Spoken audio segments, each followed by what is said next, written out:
I have given that woman's medication to a different person every night for 9 nights.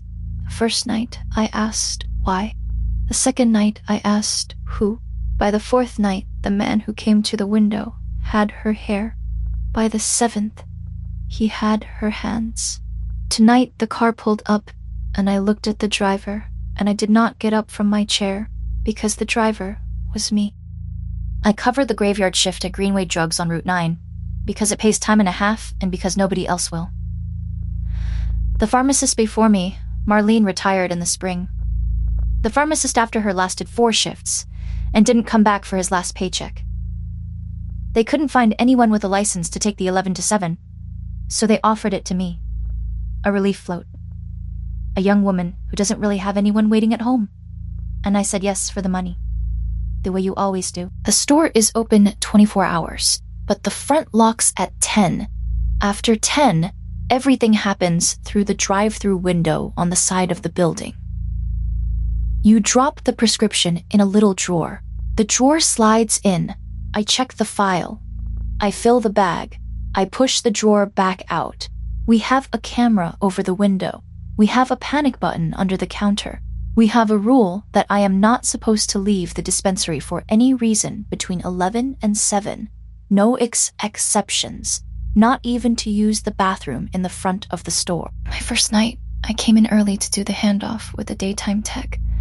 She showed me the printer, the safe, the codes, and she put one finger on a small index card that was taped to the underside of the counter near my knee. And she said, "Don't take this down." She didn't say anything else.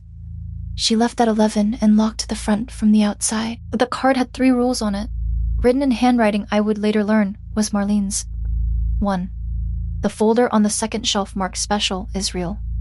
Fill it. 2. If the customer at the window asks for someone else's prescription by name, you do not ask twice. Hand it over. Smile. Say, "Have a nice night." 3. Do not look at their face longer than 5 seconds. I almost laughed. I'm a pharmacist. We have actual rules, federal ones. You cannot give a controlled substance to a person who is not the patient on the script. You cannot, full stop. I took the card off and put it on the counter to ask my boss about it in the morning, and I made myself a cup of coffee, and I sat down to wait for my first customer. The first car came in at 1:47 a.m. on a Tuesday. It was an old sedan, the kind that smells like cigarettes, even from outside. A man in a baseball cap drove up to the window. He didn't look at me. He pushed a folded piece of paper into the drawer. I pulled it through. It wasn't a prescription. It was a name, written in pencil. Doris Halpern. Methotrexate. Refill due. I looked up at him through the acrylic. "I can't fill someone else's prescription, sir." I said. He didn't move. He didn't look at me. He just sat there with his hands on the steering wheel. I tried again. I told him Doris would have to come herself, or send written authorization, or... And that's when I felt the card under the counter, even though I wasn't touching it anymore. I could feel where I taped it back. Hand it over. Smile. I'm going to be honest with you. I'm not a person who follows rules I don't understand. But it was almost 2 a.m, and the man wasn't moving. And the dispensary felt very small all of a sudden. And I went and I found this special folder. And Doris Halpern's name was right there on the 3rd tab, with a full refill prepared and a label printed and a bag stapled shut and waiting. Like Marlene had known he would come. I gave it to him. I said, "Have a nice night." He drove away. I sat down. My hands were shaking. I told myself the morning pharmacist could deal with the paperwork. I told myself I would lose this job and that was fine. I told myself I had probably just become an accessory to a felony. Then I opened Doris Halpern's file on the computer. Doris Halpern had been dead for 11 months. I didn't sleep when I got home. I made coffee that I didn't drink. I sat in my kitchen with the lights on, and I told myself I was going to call my supervisor and quit before my next shift. I didn't quit. The money was the money. I told myself I would do the first refill in the special folder because I had already done one, and then I would never do another, and then I would quit when something better came along. We all have these little contracts we make with ourselves, and we are always lying. The second night the same car pulled up, the same paper went into the drawer. Doris Halpern, methotrexate, refill due.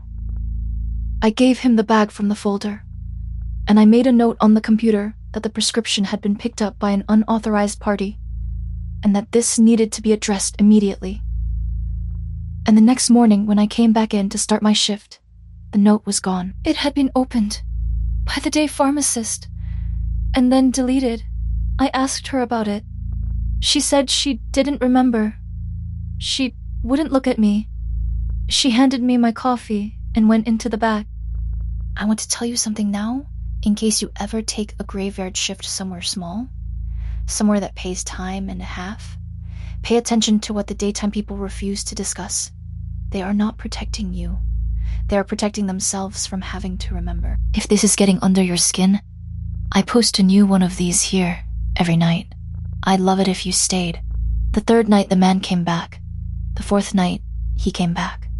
The fifth night his hair was different. You think you'd notice something like that all at once. You don't? You notice it the way you notice a tree growing in your neighbor's yard. One day you look up and it's bigger than the house. The man in the baseball cap had grown his hair out. He had grown it out a full year in 5 nights. It was gray now, and long, and pinned back behind his ears the way the photograph on Doris Halpern's file had it pinned back. I had stopped opening the file by then, because looking at it made the back of my neck cold. But I had memorized that photograph already. Everyone in the special folder had a photograph. None of them were photographs of customers I had seen. On the 7th night, his hands were different. I want you to understand. They were her hands now. They were a stranger's hands. They were not the hands of the man who had come to my window the first night. I gave him the bag. I said, "Have a nice night." I did not look at his face. I had been keeping count of the seconds at the window for a week, the way you keep count when you swim underwater, and I had never once gone over 5. The 8th night I did not see him at all. The 8th night I sat at the window from 11 until 7, and no car came, and I went home and I slept for the first time in 9 days, and I dreamed of Marlene. She was sitting at my kitchen table in her white coat. She told me the trick is to keep your face yours. Don't give it to them. The bag is enough. Don't look longer than 5 seconds. And then she said, very gently, "I'm sorry I left you with this. There was no one else." I woke up and I called the store and I asked for Marlene. I asked for her by her last name. The day pharmacist was quiet for a long time.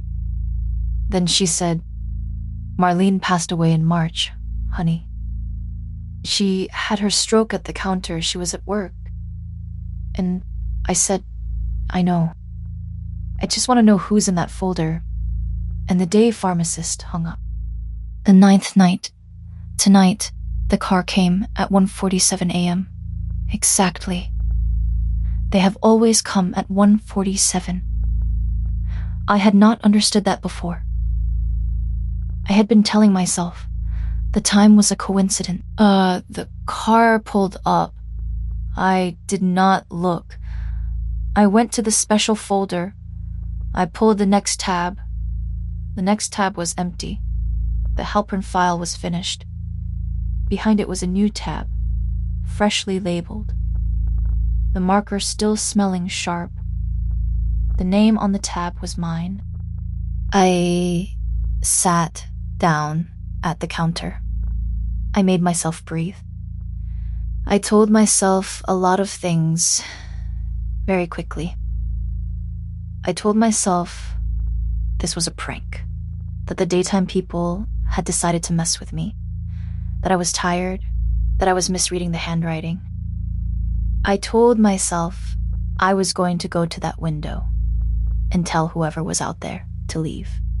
I was going to be a person who follows the rules. I understand.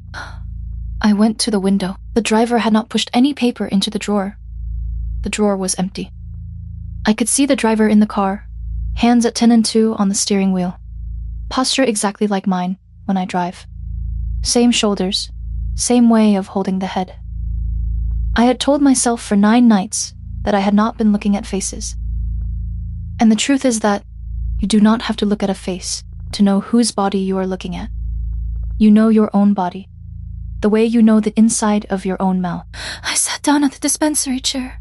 The intercom button on the window was right there. I could have pressed it and said, "I cannot help you tonight."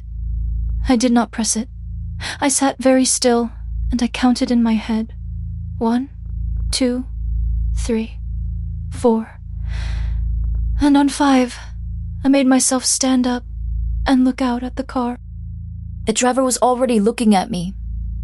I want to be very careful when I tell you this part, because if you ever take the graveyard shift at a small store, on a small road, I do not want you to do what I did. I want you to listen, and I want you to be smarter than me. I looked for longer than 5 seconds. I looked at her face. I looked at her face for as long as it took to understand. She had my hair. She had my mouth. She was wearing my coat. The cheap white one I leave on the back of my dispensary chair when I work. Her hands on the steering wheel were softer than mine. Older than mine. The hands of someone who has worked a counter for 30 years. The hands of someone who had her stroke at the counter. She was at work. She did not push a paper through the drawer. She did not need to. I knew the name on the next tab. I went back to the special folder. I prepared the refill. I stapled the bag shut. I put the bag in the drawer. I pushed the drawer out into the night. And I did not say have a nice night. I did not have the breath for it. She took the bag. She drove away. It is 6 a.m. The fluorescent lights have not changed. The drive-through window is closed. The drawer is empty. There is a fresh tab in the special folder behind mine. And the next tab is in the daytime pharmacist's name. And behind that is the supervisor. And behind that is a man whose handwriting I do not recognize. And on into the back of the folder, like a list of people who will work this counter after me. I have been sitting here for an hour with a pen in my hand. I am writing a 4th rule on the index card. I am writing it in my own handwriting now, underneath Marlene's 3, and I am pressing very hard with the pen. 4. If the customer at the window has your face, get up from the chair, leave the bag, and walk out the front door. Do not lock it behind you. Do not finish your shift. Do not come back for your last paycheck. I am taping the card back under the counter. I am leaving the bag. If you are alone tonight, somewhere quiet, somewhere small, and a car pulls up at 1:47 in the morning, and the driver doesn't push anything through the drawer, please don't look at her face, not even for 1 second. Subscribe if you ever want to hear how this one ends. I post a new story here every night.